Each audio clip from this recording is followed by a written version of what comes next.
Okay, now for the back, we're going to do essentially the same thing as we did for the front. The only difference is that the shoulder rise is slightly different. So, we're going to, again, start with the basic, our basic square with our backbone to neck waist measurement. So the measurements are slightly different between front and back, but the process is the same. Then we add in our waist, which is measurement E. So you can see there's our beginning square. Then we add in the back shoulder, which is going to be R. And then we add in the shoulder to neck measurement. And then we measure up for our back shoulder rise.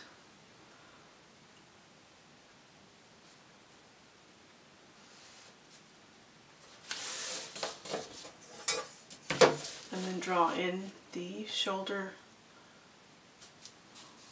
diagonal. Okay, now we measure up for the arm's eye, our side seam.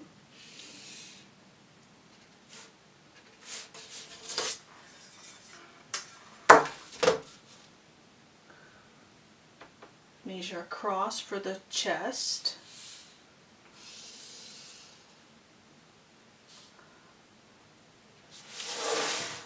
And connect the waistline to the chest line with a diagonal line to create the side seam.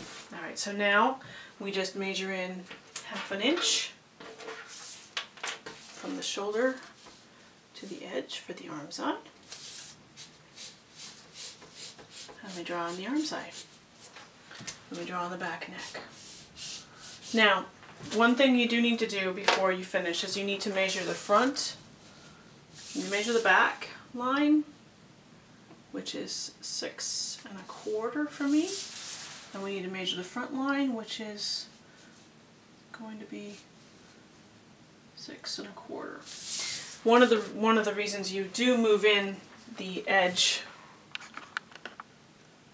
one of the reasons that you do move in the arm's eye, the front arm's eye in 1/2 inch is that sometimes the front shoulder line and the back shoulder line are not the same. So you do need to chew those up, otherwise you're going to end up with a mysterious 1/2 inch or 1/4 of an inch that doesn't match when you sew it together. So next we're going to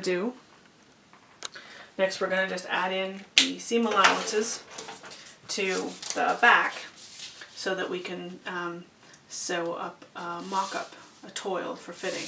So again, just the shoulder seams and the side seams are all what we want.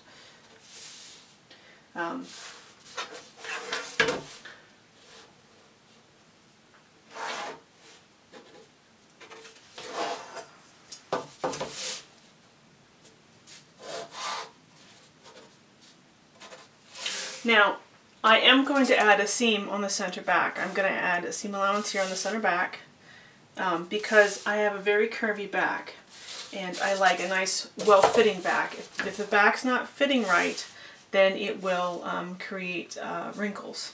So I add a center back seam. I've got I've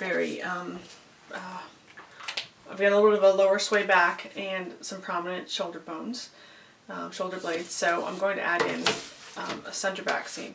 So this pattern will have 4 seams. It'll have a center front seam, a side seam, a center back seam, and a side seam. So that we'll have 4 points of adjustment on the body, and then we'll have our shoulder seams. So the next thing to do is to cut this pattern out and to sew it up and try it on.